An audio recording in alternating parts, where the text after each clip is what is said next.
Muy buenas tardes, mis hermanos, de nuevo aquí para saludarlos de una manera fraterna y especial en este fin de semana. Contentos de haber pasado ya esta primera etapa, esta primera semana de esta larga cuarentena que se presagia es más allá de las fechas establecidas, pero en medio de ella está la bendición del Señor con nosotros. Hemos disfrutado del aprecio familiar, del diálogo, de la comunicación y por supuesto de la bendición del Dios del cielo. Así que me place saludarlos en esta tarde y decirles que aquí estamos de nuevo para continuar con nuestro estudio sobre matrimonio y familia. Hemos tenido una buena audiencia. Bienvenidos los que ya están conectados y esperamos que sigan conectando más y más dentro y fuera del país. Estamos usando las redes sociales, este medio, porque los púlpitos están desiertos por estos días, los bancos de la iglesia vacíos, los templos no tienen personas allí, pero el Señor sí está donde quiera que le invoquemos. La palabra del Señor nos dice que Dios es omnipresente, es decir, ocupa en todo lugar y está en todo sitio. De manera que me alegra, repito, acompañar de nuevo este programa, llevarlo a cabo y tener a ustedes allá a la distancia, pues haciéndome compañía también. ¿Por qué no oramos a Dios y presentamos este programa? Oramos por esta pandemia, para que Dios la detenga por su gracia, con su poder y su misericordia. Todos los días vemos con dolor cómo nos vamos convirtiendo en cifras, en estadísticas, en números. ¡Qué dolor! Por eso vamos a pedir al Señor que Él no nos tiene como números, Él nos tiene como personas y para Él somos valiosos en gran manera. Amado Dios, muchas gracias por esta nueva oportunidad que me das en esta tarde de usar este medio para llegar a tantas vidas, a tantas familias, a tantos hogares que nos están, oh Dios, viendo y oyendo en esta tarde. Antes de continuar con el programa, Señor, y entrar en él, te pedimos de nuevo por esta circunstancia que nos tiene confinados en casa. Mira esta amenaza, este virus maligno que ya ha cobrado miles de víctimas, que ha traído luto, desolación y muerte, que ha traído también crisis en lo económico, en lo social, en lo anímico. Señor, yo te pido con el poder de tu palabra y la autoridad de tu nombre, que detengas, como lo hiciste aquella vez que la mortandad estaba en pleno auge en el pueblo de Israel por su desobediencia. Y Moisés tomó el incensario con Aarón y separó, dice tu palabra, entre los vivos y los muertos, e invocó tu nombre. Y tú le dijiste que levantase un asta, oh Dios, con una serpiente de bronce en su punta. Y allí fue levantada esa asta y se detuvo la mortandad, dice tu palabra. Yo te ruego que lo hagas porque tú tienes poder para hacerlo, por amor a esas vidas que gimen, que lloran, que ahora están en desolación, en angustia. Unos ya perdieron sus familiares, algunos varios, y otros están en angustia porque tienen sus familiares en cuidados intensivos. Mira la capacidad médica ya desbordada en muchos países. Todo esto, Señor, yo te lo pido para tu gloria. Asimismo, te ruego que usen la enseñanza de hoy para bendecir a tantas familias que en este momento están llegando, Señor, a las redes y se están conectando. Pido para cada uno de ellos, padres, madres e hijos, la bendición, y si también allí hay abuelos, hay allegados, por favor que tu bendición también los alcance. Muchas gracias, Señor. Amén y amén. Muy bien. Hemos estado hablando del matrimonio como base de la familia, como el fundamento de ella, y hemos hablado del rol, del papel de la esposa, del esposo, también de ellos como padres, y hoy voy a dedicar esta tarde a hablar de los hijos, porque herencia de Jehová son los hijos. Porque Génesis 1:28 dice de la manera que sigue, hablando ya de la creación de Adán y Eva, dice, y los bendijo Dios. Noten esta frase. O sea, fue la voluntad de Dios y el deseo de bendecirlos. Y la bendición de Dios tiene un gran alcance. De hecho, Proverbio dice que la bendición de Jehová es la que enriquece. Y los bendijo Dios y les dijo, además de bendecirlos, les dio esta orden: fructificad y multiplicaos. El objetivo de Dios al crear a Adán y a Eva fue perpetuar la raza de esa forma, de esa manera, a través del matrimonio. Y de ahí vinieron las familias de la tierra.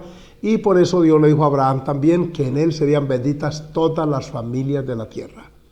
Así que la Biblia presenta a la familia como ese núcleo social primario, como esa pequeña sociedad donde iniciamos. Siempre ha sido así. Los primeros amigos que uno tiene son los hermanos, los papás.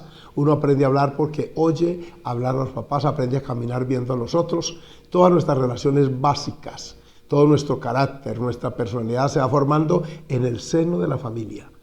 Es por eso que Dios bendice la familia, porque es ella, no el Estado. el que está responsable de la crianza de nuestros hijos.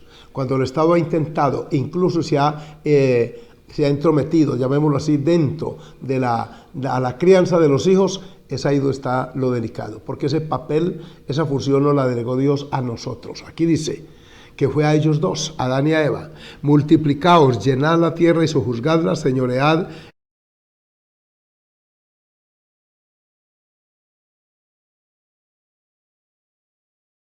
Arranca pues la familia, arrancó con ellos dos y luego se fueron multiplicando. Usted sabe que Adán y Eva tuvieron obviamente a Caín y Abel, pero también hijos e hijas.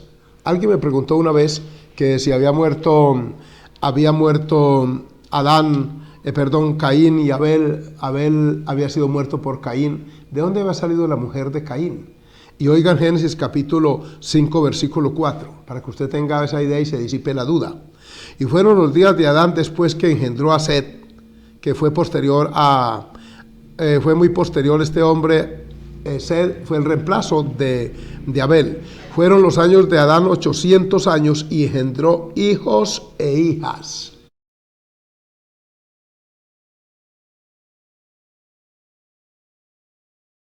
No existía la ley, porque la ley es la que hace que el pecado cobre vigencia. Aquí tenemos pues que tuvo Adán y Eva hijos e hijas. Siempre se menciona solo a Caín y Abel y aquí a Set, pero ellos tuvieron más hijos e hijas. Entonces ahí arrancó la familia y vamos a hablar un poquito de esto porque la palabra establece el matrimonio como la base fundamental de la familia. Una familia que se funda en una unión libre, que así se llama jurídicamente, que no hay tal unión libre. Bíblicamente eso tiene un nombre, se llama adulterio o fornicación. Llamemos las cosas por su nombre, no usemos los eufemismos que hoy se usan, porque ese juego de palabras hace que las cosas se vean de pronto desde otro punto de vista. Estos días, una persona estaba hablando de que le están cambiando el nombre hasta los árboles. Ahora no son árboles, sino individuos arbóreos. Imagine tanta vuelta para ello. Ahora la prostitución es trabajo sexual. Ahora a los ancianatos se les llama hogar geriátrico y se busca unos eufemismos y palabras que a veces como que desdibujan, y mucho predicador le ha quitado el término pecado a su léxico. No quieren incomodar, molestar, porque la palabra pecado la juzgan drástica, pero la Escritura la sigue llamando así.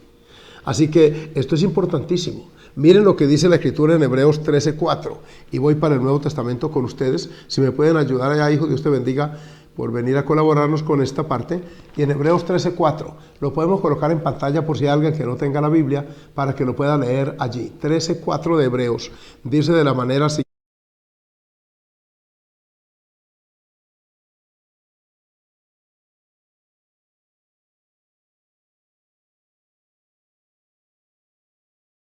esto, honroso sea en todos. Aquí incluye todos, no importa el credo, la tendencia política o filosófica que usted tenga.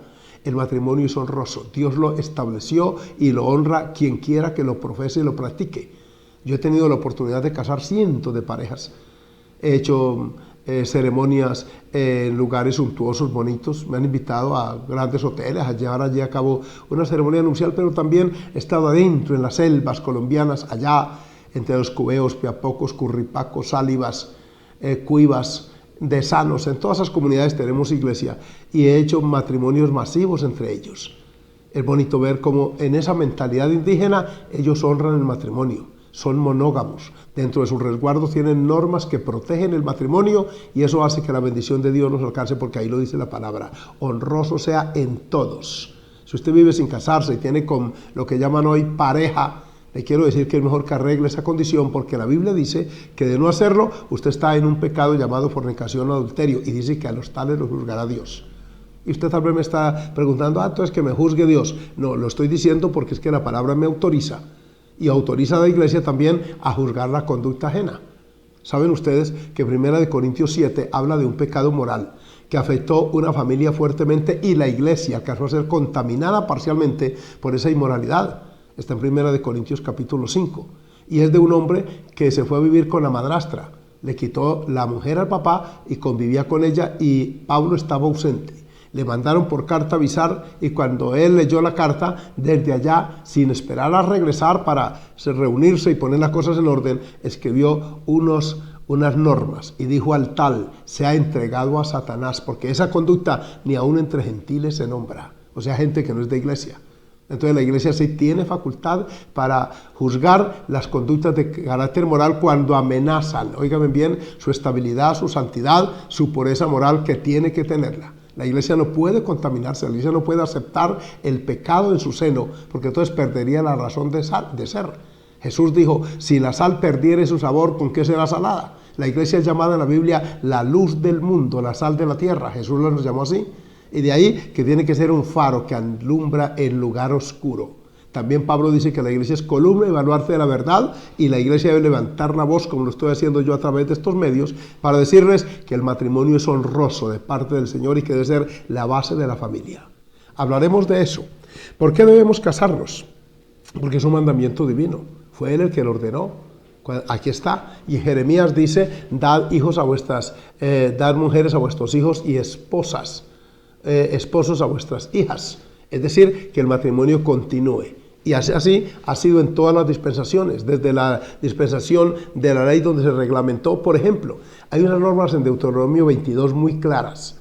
Dice, por ejemplo, allí que cuando una joven estaba desposada, que es el equivalente al noviazgo actual, esta muchacha, si de pronto corría riesgo, la vida inicial de los escritores bíblicos se dio en aldeas pequeñas y en los campos. Así que la jovencita salía al campo y presenta esa escena, ese escenario, la Biblia. Y dice que por allí alguien la abusa, se aprovechaban de su soledad, de su vulnerabilidad y la acosaban. Porque todo el tiempo, desgraciadamente, ha habido acosadores y pervertidos sexuales. Así que si la acosaba y abusaba de ella, pues venían los jueces a dirimir el caso. Si alguien vecino, alguna persona oía voces que gritaba a ella, entonces capturaban al malhechor, al delincuente, y lo apedreaban para que no se repitiera esa conducta. Y ella pues quedaba con la afrenta, pero por lo menos el agresor pagaba con la muerte ese hecho. La violación en el antiguo pacto era penada con la muerte. Pero si no había voces, entonces los jueces colegían que esa niña había consentido, esa muchacha, esa relación, y a los dos los mataban. Eso dice la Escritura. No tengo tiempo aquí para leerles, pero eso está en la palabra del Señor. Oigan, por el contrario, si una muchacha se casaba y ella había fornicado sin haberlo dicho, y su esposo podía comprobar que ella lo había engañado, él la regresaba al otro día, después de haber convivido con ella. Y entonces él presentaba ante los padres y los jueces las causales de separación y le ponía carta de divorcio en su mano y la despedía. Era el otro día, no era después de que tuviera 3 o 4 muchachos. Y entonces esa muchacha, porque había fornicado en casa de su padre, decía. Pero si llegaba a mentir el hombre, el marido, y quería infamar a esa jovencita, los papás usaban alguna manera y forma de comprobar que él estaba mintiendo e infamando a su hija. Entonces los jueces, con base en esas pruebas y evidencias, obligaban a ese hombre a pagarle una dote adicional al padre. Y tenía que vivir con ella, y dice la norma, y no podía abandonarla ninguno de sus días. Miren cómo Dios protege la moral, cómo protege la dignidad humana, cómo tenemos que hablar de esto hoy cuando la moral no es tenida muy en cuenta. Cuando hay lugares donde de una forma libre hasta aceptan el pecado de una forma normal. Hay colegios ya donde se ha desbordado tanto que los muchachos se meten en los baños a practicar relaciones íntimas allí, y eso es como si fuera normal. La Biblia habla que dentro del matrimonio es donde debe haber la sexualidad normal. Por eso dice ahí en Hebreos que el matrimonio es honroso porque fue creado por Dios, entre otras, además de la procreación, para que también la sexualidad se desarrolle de un ambiente sano. Si esto se observara, no tendríamos una epidemia hoy conexa con esta del coronavirus, que se llama el SIDA, que ha cobrado, según las estadísticas a esta altura ya, desde que apareció en el 81 hasta ahora, ya hay más de 17 millones de víctimas que han muerto a causa del SIDA, y que se cree que hay más de 30 millones contagiados con esto. Todo por la promiscuidad y el desorden. Promiscuidad es ese desorden. Cuando una persona llega con una enfermedad infectocontagiosa, venérea, a un hospital, a una clínica, a una consulta médica, lo primero que le pregunta el profesional de la salud es cuántos compañeros sexuales ha tenido en el último año. Si ha tenido más de 2, entra ya en la categoría de promiscua esa persona. ¿Por qué la Biblia habla tan claro de esto? Tal vez le parezca a usted mojigatería, pero esto nos protege. El matrimonio es una bendición, nos protege moralmente, hasta físicamente. Nos protege en el ámbito social inclusive, y por supuesto protege a nuestros hijos. El hombre y la mujer fueron creados y capacitados para vivir en matrimonio. Fueron el complemento, ya lo he dicho aquí en estas charlas estos días, y también porque vivir sin casarse es un pecado. Así que ahí se está reglamentando el matrimonio adicional a lo que ya les he dicho. Y también, oigan esto, porque la iglesia, que se compone por supuesto de hogares y familias, de ahí que ustedes que me están viendo en esta tarde, son parte de la congregación en su gran mayoría, y van con los niños. Es tan lindo ver los domingos, especialmente cuando llegan a las familias completas. Es hermoso ver papá, mamá, con esa bendición tan hermosa que llegan el domingo a la congregación con sus niños, ellos a la escuela dominical. Las iglesias hemos organizado ese sistema de escuela dominical y son personas capaces, pedagogos, personas que tienen conocimientos en el área y enseñan a nuestros niños. Los ayudan y la escuela dominical es una poderosa bendición. ¿Saben qué es tan de importancia? Que hay un formulario que llenan los internos que ingresan a las cárceles en Estados Unidos para armar el perfil psicológico del interno y procurar su resocialización. ¿Sabe qué le preguntan? Me contaba un pastor allí que hay una parte que pregunta: ¿asistió usted a escuela dominical cuando niño? Y la gran mayoría de los internos escriben que no. Ellos le dan una importancia a la escuela dominical, que es en familia, es el culto familiar de las iglesias, y esperamos que después que esta pandemia pase con la ayuda del Señor y que podamos sobrevivir los que podamos, entonces volvamos otra vez como uno solo a la iglesia. Y esas iglesias conformadas así son una bendición, y la familia es bendecida a través de la iglesia. Y también otra razón por la cual el matrimonio es de tanta bendición y la familia es porque la sociedad necesita de familias sólidas. Le voy a leer esta parte que está por aquí cerquita, en Primera de Pedro 1. Epístola primera del apóstol Pedro, capítulo 3, versículo 1. Si me puedes ayudar, hijo, me colabora.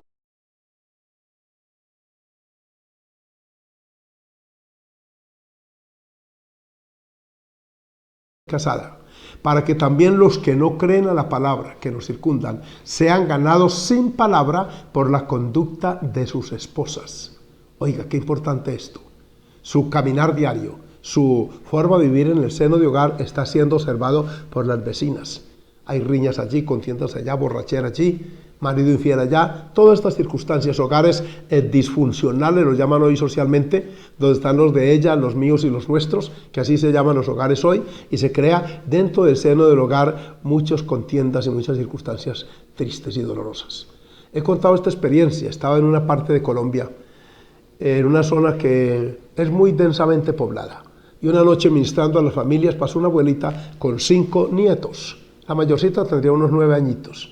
Se vio la niña muy desmejorada, sin peinarse, mal vestidita, sucia, y los demás menorcitos en una condición igual o peor. Ella me dijo de una manera textual que orara por ellos, y me dijo: son muy rebeldes estos niños. Le digo yo: ¿usted es la mamá? Dijo: no, soy la abuela. Le pregunto: ¿está la mamá aquí para que venga por orar por ella? Dijo: no, no vino al culto, está por ahí en una parranda, en una fiesta. Y el papá tampoco, y ellos cada uno tiene un papá diferente. Entonces yo me sorprendo y le pregunto: ¿son 5 hijos? ¿Y tiene cada uno un padre? Dijo: sí, tiene cada uno. Esta, y empezó a mencionar, esta es hija de un bucetero que hacía ruta para esa parte del pueblo. Este otro, este es hijo de un profesor. Este tercero es hijo de un soldado que estuvo patrullando por allá. El cuarto es el hijo de un hijo de una comadre. Y así lo fue describiendo y me dio dolor. Sentí compasión por esas criaturas. Le dije: con una oración sencilla no se borra esto. Estos niños están criándose y levantándose en un ambiente tan hostil, tan antagónico, con una mamá tan carente de sentido de responsabilidad. La ha capturado a tal grado el pecado que mire el daño. Aquí están, les dije públicamente, los candidatos a las bandas juveniles, a la prostitución, a los combos aquellos, a todo eso, a la drogadicción, al vicio, porque el ambiente, el entorno familiar en que esas criaturas estaban creciendo por una abuela bien limitada económicamente también, esos niños que ya deben estar en la juventud, porque hace algunos añitos pasó eso, no quiero cortarme dónde estarán ahora. A menos que esa madre se hubiera vuelto a Jesucristo, al Señor, y la hubiera cambiado, la hubiera limpiado con su preciosa sangre y la hace nueva criatura, porque Dios es experto en rehacer hogares. Alabado su nombre. Pues bien, aquí dice que la conducta suya, dice, para que también los que no crean la palabra sean ganados sin palabra por la conducta. Noten que no es por la predicación, no es por la alabanza que usted cante y la música cristiana que coloque en casa, es por su conducta. La Biblia le da una trascendental importancia a la conducta, que es la manera de vivir, que es la cotidianidad diaria en la cual desarrollamos nuestro proyecto de vida. El papel de los hijos en el hogar, hablemos de ellos, el rol de ellos. A la luz bíblica está clara la norma. Ahora déjenme, hijos, tocar con ustedes. Y lo digo con mucho respeto por mis hijos, que también están dos aquí conmigo, que han sido obedientes. Estos muchachos han sido personas sujetas y yo bendigo al Señor por eso. Se hicieron adultos, pero han sido obedientes y agradecemos al Señor que fue su gracia, su misericordia lo que ha puesto. Nunca he tenido que ir a traer un hijo por allá de un antro de perversión, por allá de un lugar de drogadicción, una hija por allá de una parranda, de un baile pecaminoso. Gracias al Señor, Él ha tenido misericordia de mí y de tantos de nosotros. Atribúyale eso a la gracia divina, amado Padre y Madre que me oye. Pero hijos, lo primero que Dios dice en Deuteronomio 21, 18, es que su papel y su rol en el seno de la casa es la obediencia. Porque es que la obediencia empieza por quebrar nuestra voluntad y acostumbrarnos a eso, a ceñirnos, a acatar órdenes. Deuteronomio 21, 18, ahí viene. Luego veremos Efesios 6, 1 y por allí.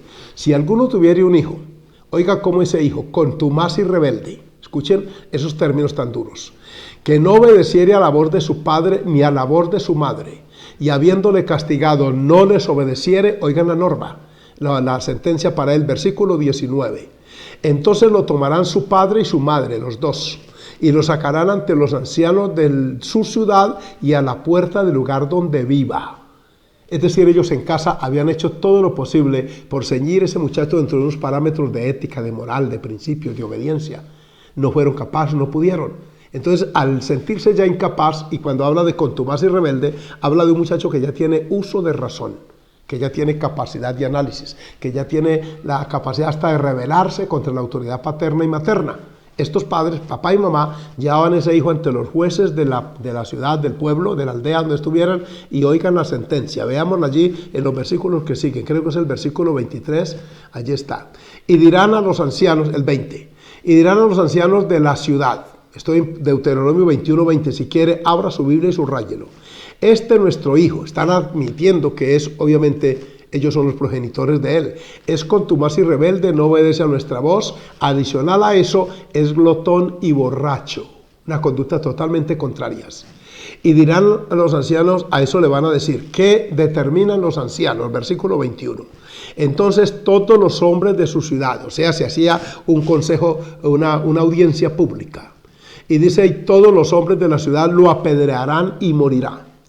Así quitarás el mal de en medio de ti y todo Israel oirá y temerá.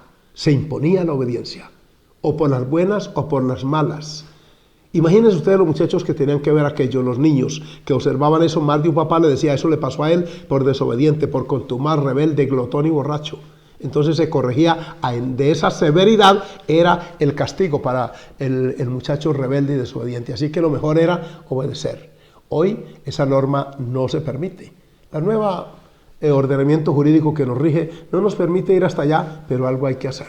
Por eso hay correccionales de menores. Aquí en Piedecuesta, cerca de la ciudad de Bucaramanga, hay una de ellas donde van todos esos menores infractores, que dicho sea de paso, los usan los delincuentes, las personas mayores, para infringir la ley, porque como son menores, entonces que la ley no los cobija. Incluso hubo un congresista que propuso que bajaran la ciudadanía en Colombia a los 16 años, para que entren esos jovencitos delincuentes, esas niñas también, a formar parte pues, de la ley, a ceñirse a ella. Qué triste. ¿Saben ustedes, amigos y hermanos, que el cristianismo, la iglesia, le aporta a la sociedad muchachos de bien? ¿Saben ustedes, yo le decía esto a un catedrático en Bogotá, que nosotros no vertimos a la sociedad delincuentes, prostitutas, drogaditos, que nuestros hijos son criados en un temor y en un ambiente de Dios? Usted que ve el cristianismo como solo palmas y esto, sepan que esto es una bendición. Me lo dijo el rector de una universidad aquí en Colombia que acudió una noche a un seminario familiar que estábamos dando. Él es un docente capacitado, una persona de elevada jerarquía intelectual. Y este hombre es amigo de los hijos del pastor que estudian en esa universidad, o estudiaban, porque ya salieron egresados de allí. Y este hombre me decía, yo creía que la Biblia era un libro solamente de salmos, de oraciones. Cuando empezó a estudiar con nosotros esto, el hombre se sorprendió gratamente. Es más, me pidió unos 30 folletos de estos.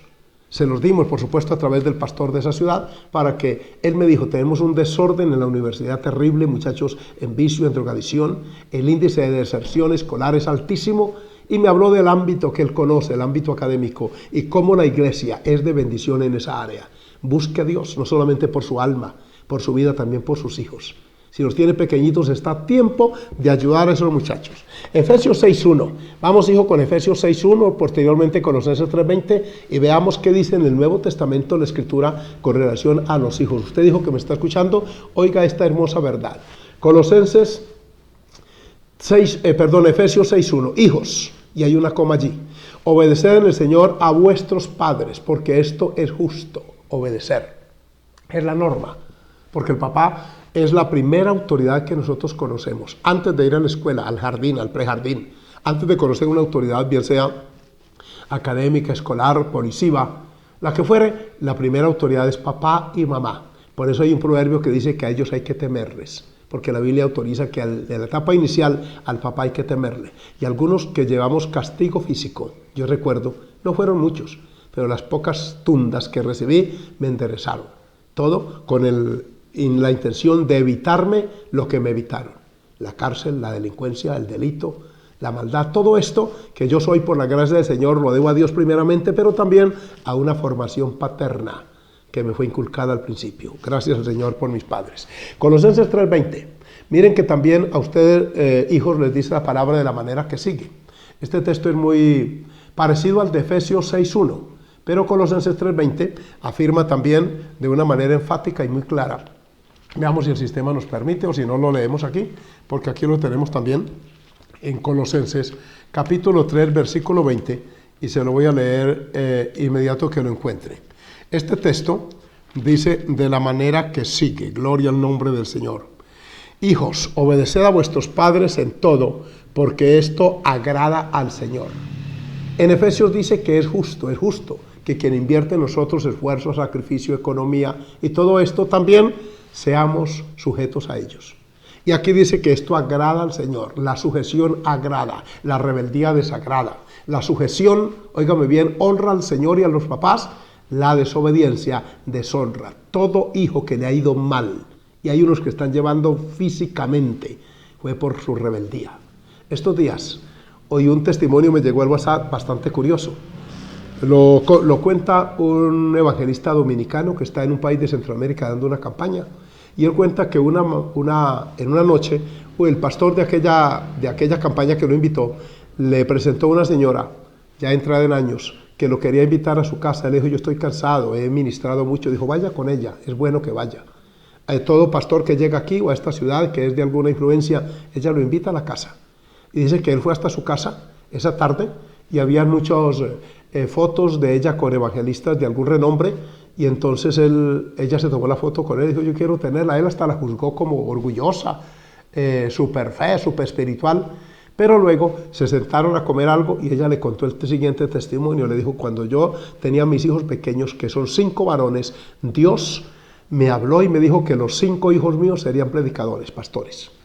Dijo, y fueron creciendo, se educaron, se formaron, pero también tuvieron llamamiento ministerial y entraron al ministerio. Pero hubo uno que siempre fue el rebelde de casa.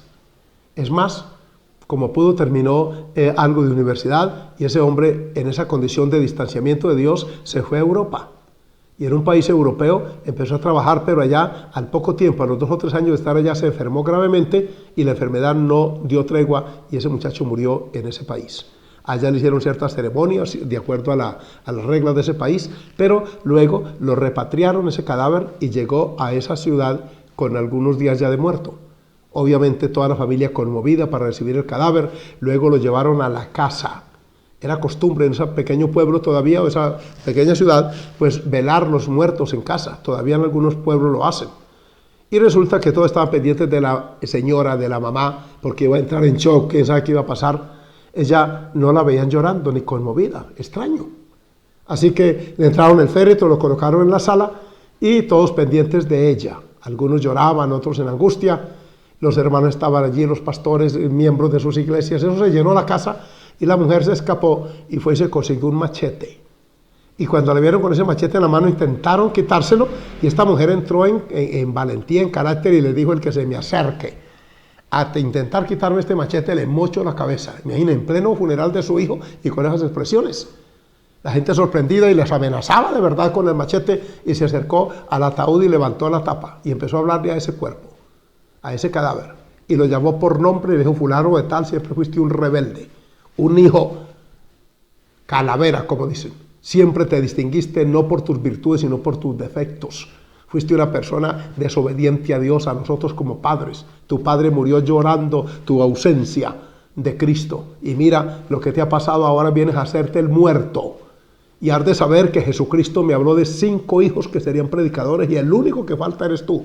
Así que te voy a contar hasta 3 para que te levantes de ese cajón, o si no te voy a mochar la cabeza de verdad y te vas a morir de verdad. Y empezó a levantar la voz y la gente empezó a intentar arrimársele, y volviendo decía: el que se acerque es usted el que va a morir. Este tiene que oír mi voz, porque Jesucristo me dijo que iba a ser pastor 5 y tengo 4, y el único que falta eres tú por rebelde, por pecador. Y empezó a increparlo. Y levantó el machete y empezó a contar 1, 2, y dice que al término de 2 la gente escuchó un estornudo en ese hombre, una tos, y empezó ese cadáver a levantarse, y allí estaba en esa sala ese hombre que era el 5.º que había resucitado para ser pastor, porque miren cómo las promesas de Dios da. Bendito el Señor. La verdad que me sorprendió ese testimonio. Lo tengo por ahí en el WhatsApp porque me tocó bastante. Pues continuemos porque el tiempo avanza, y dice aquí que ese es su papel. También la sujeción, primera de Timoteo, capítulo 3, versículo 4, habla. La obediencia y la sujeción son palabras muy casi sinónimas, pero la sujeción tiene que ver con una conducta más bien permanente, y la sujeción es permanente, la obediencia es repetida. Que gobierne bien su casa, que tenga a sus hijos en toda sujeción, con toda honestidad, hablando del liderazgo. Que tengamos hijos sujetos. Aquí lo dice la palabra, porque ya lo he repetido aquí. El hogar dice qué tipo de líderes somos, en el campo que sea. También la cooperación mutua, que nuestros hijos aprendan a ayudar. Si vamos a Génesis 37:2, encontramos a José siendo de edad de 17 años, en pleno tránsito de la juventud a la adultez. Este hombre de 17 años ya era obediente, trabajador. Usted lo encuentra allí, a José. También David tenía 17 años cuando también ya pastoreaba las ovejas de sus padres, de manera que aprendió oficios domésticos y empezó una profesión. Lo que había en el papá, eso se transmitía al hijo. Por eso las venían por generaciones. La Biblia habla de los hijos de Coré, que eran músicos y venían por generaciones. El padre enseñaba al hijo, el hijo al nieto, y así se daba por generaciones. El trabajo material también se transmitía de padre a hijo, de madre a hija. Incluso la Biblia habla de Rebeca, que era pastora de ovejas en el campo, pastoreaba. Tuve la oportunidad de estar en Oriente y en la India, en Nepal. Vi muchas niñas pastoreando cabras y ovejas. Desde muy temprano les enseñan esas criaturas. Les hablábamos a la orilla de la carretera, del camino, pero por supuesto ellas no pueden ni siquiera mirar la cara de un hombre. Agachaban la cabeza y por supuesto no nos entendían nuestro idioma tampoco. Pero sí se transmite de generación a generación. Allí se aprende a lavar los platos, a lavar la ropa, a limpiar la casa, y todos esos oficios con el andar del tiempo contribuyen a la bendición. ¿Cuántas mujeres hoy hay que ganan la vida de una manera honesta haciendo los oficios que aprendieron en casa cuando niñas? Así que no tema, papá, inculcarle, enseñarle lo que usted sabe. Si es carpintero, transmítale a su hijo que esto no me gusta, dígale, algún día te puede servir. Si usted es herrero, mecánico, ¿cuántos padres me están viendo y oyendo que saben que sus hijos hoy continuaron la profesión que usted tenía? Bendito sea el Señor. También deben cuidar de los padres en la ancianidad. El modelo bíblico no es el hogar geriátrico. Si usted lee, por ejemplo, vamos con Proverbios 23, 22, 1 Timoteo 5, 4 y 16, habla del cuidado de los ancianos. Y Proverbios, repito, 23, 22. Oigan este texto que está enfocado y está dirigido a los hijos. Oye a tu padre, aquel que te engendró, y cuando tu madre envejeciere, no la abandones. Oiga, no la menosprecies. Dice aquí, oye a tu padre, aquel que te engendró, y a tu madre, y cuando tu madre envejeciere, no la menosprecies. Jóvenes que me oyen, que a veces sienten como antipatía y como cierta vergüenza por los papás.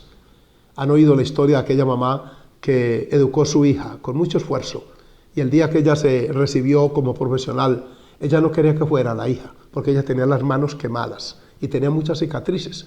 Y al tomarse la foto con el diploma, que es una costumbre bonita en las familias, porque es un triunfo de nuestros hijos e hijas, pues mire que ella no quería que esa mano cicatrizada. Así que le puso muchos peros a la mamá para que no fuera. Pero la mamá, que siempre le guardó el secreto, le dijo: hija, quiero ir hoy. ¿Sabes por qué tengo aquí las manos? Y le contó, dijo: vivíamos muy precariamente cuando eras una niña, y mientras estaba en el campo yo vi mucho humo en la choza donde vivíamos y corrí, y resulta que habían caído candela en tu cuna. Estabas casi quemándote y yo retiré con estas manos los tizones, la candela para salvar tu vida, y mis manos fueron lesionadas de esta manera. Dicen que esa muchacha abrazó a la mamá y empezó a llorar con ella y se la llevó con honra a la ceremonia de graduación. Hijos, no sienta vergüenza de su padre, de su madre menos. Si está con un bastoncito, cuídela. Eso honra al Señor y bendice su vida, porque un día llegaremos allá si Dios lo permite. En 1 Timoteo 5:4 y versículo 16, también hay unas recomendaciones de un trato que debe darle los hijos a los padres en esa etapa senil, cuando ya no nos valemos por nosotros mismos, cuando tenemos que depender de otros, y ahí los hijos que son de bendición. Por eso piense usted que no quiere tener hijos, piense en esa etapa que va a llegar. Si el Señor no le recoge antes, usted se volverá viejo y vieja como todos nosotros. ¿Quién le va a pasar un vaso de agua? ¿Quién le va a brindar afecto y cariño? 1 Timoteo 5:4, aquí la tengo. Miren cómo dice: pero si alguna viuda tiene hijos o nietos, escuchen esto, nietos también, aprendan estos primero a ser piadosos para con su propia familia y a recompensar a sus padres, porque esto es bueno y agradable delante del Señor. Oiga, ¿qué texto este? Si quiere, subráyelo. Pero si alguna viuda tiene hijos, e inclusive mire que trasciende a esa generación y pasa a la siguiente, a los nietos, aprendan estos hijos y nietos primero a ser piadosos. Piadosos es bondadosos para con su propia familia, con esos ascendientes que tenemos, y a recompensar a sus padres. Que recompensar es devolver algo de lo que han invertido en nosotros, porque esto es bueno y agradable delante de Dios. Estuve estudiando, analizando en Holanda las costumbres. Me contaba un hermano holandés que habla español también porque su esposa es latina. Y él dice: aquí la costumbre es esa, los padres educan a los hijos, se vuelven profesionales, y cuando ya ellos tienen el trabajo y empiezan a ganar dinero, empiezan a devolver por cuotas, óigame bien, parte o la mayoría, la totalidad de esa inversión que los padres hicieron. Y luego los holandeses agarran con su mochila, los dos viejitos, a viajar por el mundo como turistas. Los he encontrado en varios lugares de aquí de América, del mundo por allá, los dos viejos. Por eso es que en los cruceros, usted ve en esos documentales, yo nunca he ido a un crucero ni iré, pero usted ve que mucha gente son abuelos. Estos que están expuestos a este coronavirus los están frenando, porque la mayoría son ellos, son personas pensionadas, y los que le están pagando esos cruceros son los hijos.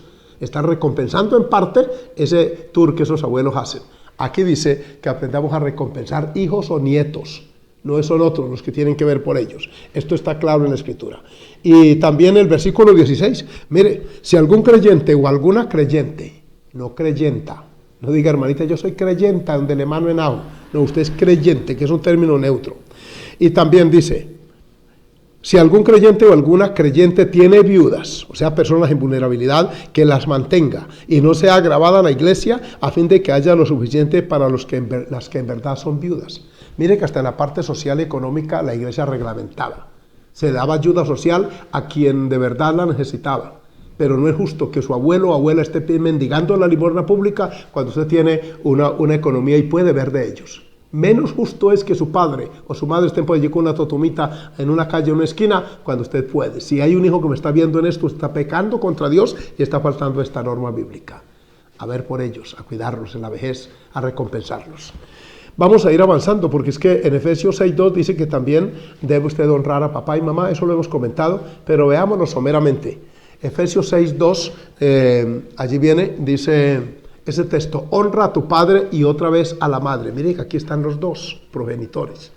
Nunca en el pensamiento bíblico estuvo la idea de que dos personas del mismo sexo criaran hijos. No está en la Escritura aprobado. Por eso siempre se refiere a padre y madre. Padre y madre.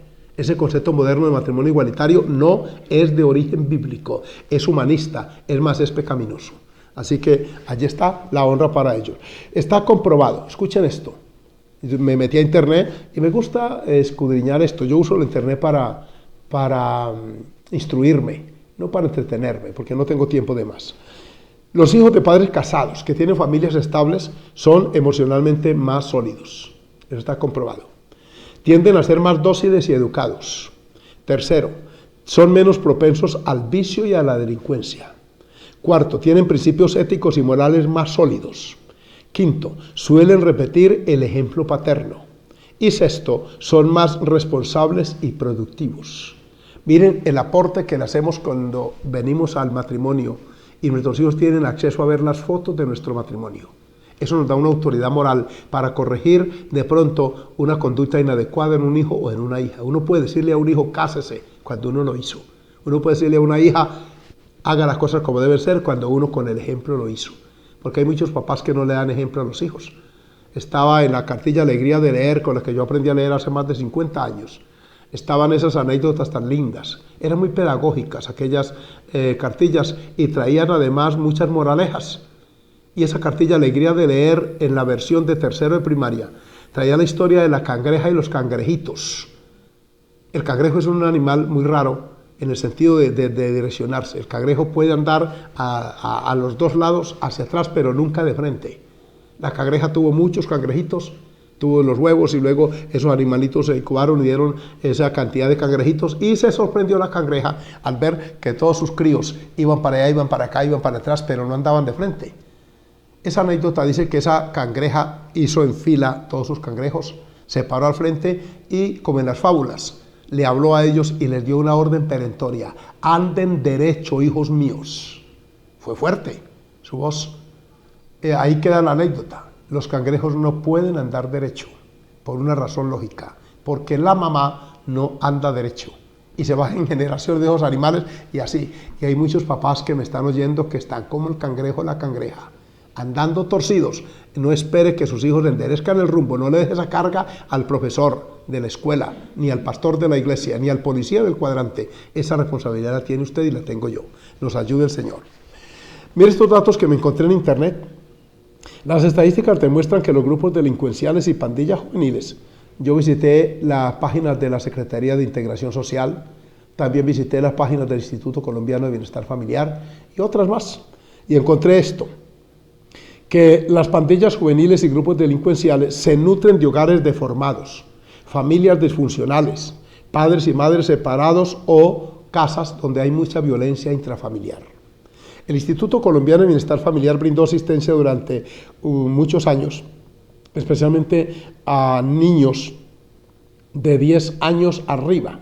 Y aquí da la cifra. Para entonces que yo consulté esto y lo escribí aquí, se había dado asistencia a más de 7.000 niños y niñas y adolescentes en proceso de desvinculación de esos grupos armados al margen de la ley. Tenemos un fenómeno en Colombia, es que muchos niños es reclutado para ir a integrar estos grupos delincuenciales. A la fuerza algunos, otros se van voluntariamente porque el ambiente de hogar no les permite, deben desarrollarse de una manera normal. Yo les quiero decir que sí es posible crear una familia en cualquier ámbito que sea, que no opten por la delincuencia y el delito como opción de vida cuando tienen un ejemplo digno de imitar. Les garantizo que un niño, lo digo porque yo crecí en un hogar así, con afecto, con respeto, con dignidad y más con temor de Dios, no escoge el vicio, a menos que sea muy depravada su mente y tenga una rebeldía innata en él. La mayoría valoran esto. Les cuento esta anécdota. Yo estaba en Arauca dando unos cultos. Allá fue mi infancia cristiana. Y una noche después de un culto llegué donde mi hermana, donde estaba hospedándome, y en la casa de ella queda distante de la calle, como unos 15 metros o 20. Y de pronto llegó una moto de alto cilindraje y no la pagaban, rugía la moto allá. Y yo estaba afuera por el calor y él me indicaba. Me dijo, pastor, pastor, y me hacía señas de la persona con gorra, con gafa oscura. Y mi hermana, con bastante temor, yo me incorporé para ir, ella me agarró la camisa y dijo, no vaya, no sabía quién era. Pero mi cuñado fue hasta allá, y era una persona conocida. De pronto él me volvió a mirar y me sonrió, y eso me dio confianza. Entonces yo fui hasta allá, era el hijo de una hermana que se había creado en la iglesia. Este jovencito, por haber tenido un ejemplo no correcto, optó por un camino delincuencial y dijo, lo escuché por la emisora a distancia. Pedí permiso y me autorizaron para venir durante 6 horas. Estoy muy lejos y debo irme esta misma noche, pero vine a buscarlo para decirle que si algún día yo logro salir de esta condición de vida, buscaré el lugar donde usted esté pastoreando y seré miembro de su iglesia. No volví a saber más de él. No sé si tuve esa oportunidad o no la ha tenido. Lo cierto es que la iglesia lo había marcado positivamente. A ese niño yo le compraba barquillas y conos cada 8 días que llegaba un vendedor ahí en la escuela dominical y se cuadraba frente a la iglesia. Suelen venir los vendedores porque la clientela cristiana es esa. Y yo le compraba un cono a ese niño que era hijo de una madre separada, de una madre soltera. Así que aquí tenemos esta bendición. Aquí dice, la edad promedio de los desmovilizados atendidos en el programa del Instituto Colombiano de Bienestar Familiar oscila entre los 13 y los 17 años, que todavía están en esa etapa. Por eso un paciente hasta esa edad lo trata es el pediatra. Así tenga 16 años y sea más alto que el papá, todavía está dentro de la categoría de niño. 3 niños son abandonados diariamente en la capital del país y el dato último es que 40 niños son abusados sexualmente en este país por día. Esto es alarmante. Yo le atribuyo estos juicios divinos a tanta maldad y perversión. Las estadísticas del año 2007, imagínense, estoy hablando de 13 años atrás, muestran que 1.200 niños fueron abandonados por sus padres. La mayoría de estos casos están relacionados con situaciones de violencia intrafamiliar o de consumo de sustancias alucinógenas por parte de los adultos encargados de la custodia de los menores. Los dejan en la calle, los tiran. Gracias al Señor por algunas instituciones como el Bienestar Familiar que los recoge. Y algunas familias que han adoptado pequeños. Yo tengo la satisfacción de haber ayudado a un jovencito que encontré en esa vulnerabilidad y hoy es un ciudadano de bien, un miembro activo de una iglesia, un músico de congregación. Además del descuido o el maltrato de los niños, hay quienes simplemente los dejan a suerte en hospitales o en calles de la ciudad, otras incluso buscan padres adoptivos desde antes de tenerlos. Y luego que nacen, los entregan en adopción. Que no sea así con nuestros hijos, que nos podamos criar, que ellos se críen con padre y madre. Serán una bendición. Entonces, gran parte de los niños abandonados son menores de 5 años de edad que quedan bajo la custodia del Bienestar Familiar. Estoy hablando de Colombia, ni qué decir de otros países.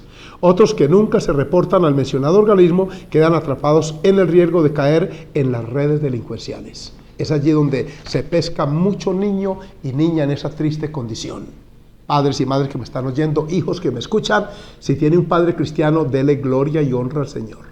Su padre no llega borracho, su papá no consume drogas, su padre no usa la violencia intrafamiliar, su mamá tampoco es una mujer inmoral ni infiel. Usted tiene un tesoro, valore ese hogar, no se avergüence de él. Pregunten además en la escuela cuando se reabra, en el colegio, y verá que hay una cantidad de muchachos que no tienen ese privilegio que usted tiene. Honre a papá y a mamá, sométase a ellos, honrará a Dios y le garantizo con experiencia propia que las bendiciones de Dios vendrán en abundancia sobre usted. Se lo dice un hijo que dediqué 13 años de mi vida, los mejores de 19 o de 20 a 32 años, yo estuve viendo de mi madre. Tuve el privilegio de atenderla hasta viejita, de hacerle casa primero a ella que a Idalí. Cuando yo me casé, mi madre tenía una casita que yo se la hice en Saravena y nosotros vivíamos en la casa pastoral y esta santa mujer, mi esposa, me ayudó con sus manos a ir a también ayudar a hacer arreglos en esa casa. Esto es una bendición del Señor. Les estoy hablando desde un hogar que Dios me proveyó aquí en Bucaramanga, porque Dios honra al que le honra. No espere las bendiciones de Dios así nada más porque sí. Si usted tiene una conducta inadecuada, usted le levanta la voz a los papás, a las mamás, usted es ingrato con ella, ni en el cumpleaños la llama, joven que me oye, muchacha que me escucha, si usted toma sus decisiones a usted porque soy yo, ya estoy grande, usted está pecando contra Dios. Sea esta cuarentena el tiempo oportuno para la reflexión, el análisis y, ¿por qué no?, para pedir perdón y restaurar esos vínculos, esos lazos familiares que Dios quiere restaurar en estos días. Por eso estoy hablando de la familia y seguiré Dios mediante la semana próxima. Por ahora yo quiero que oremos a Dios y esta vez voy a orar por los hijos rebeldes que a semejanza del pródigo aquel se levantan contra el papá y le causan tanto dolor. Vamos a orar por esos muchachos y muchachas en esta hora. Padre Celestial, muchas gracias, porque una vez más me permites usar este medio. Y yo sé que hay cientos de vidas conectadas viendo esta transmisión, entre ellos tantos hijos e hijas ahora recluidos forzosamente en casa. Que esta palabra de hoy tenga efecto en ellos, que tengan humildad y que reconozcan sus faltas. Cuánto dolor han causado algunos al papá, a la mamá, cuánto llanto. Cuántos padres sufren y madres también al ver las hijas comprometidas en esa relación que tanto se opusieron que existiera. Con cuánto dolor tienen que oír del maltrato, de la violencia intrafamiliar, de las humillaciones que sus hijas padecen, de esos amantes de paso, de esos llamados parejas temporales. Señor, perdona estas vidas, que ellos puedan pedirte perdón a ti y como el pródigo, también al papá y a la mamá, y que ese perdón sane, que ese perdón restaure, que ese perdón tuyo restituya esos vínculos, esos lazos que tú quieres que tengamos con nuestros hijos, aún después de casados ellos y ellas. Te bendigo por cada familia, por cada hogar, y te doy gracias. En el nombre de Jesús. Amén. El Señor les bendiga y Dios mediante el lunes próximo a esta misma hora, a las 4, estaré aquí mismo dando para la gloria del Señor estas enseñanzas. Un abrazo para todos y les deseo un feliz fin de semana.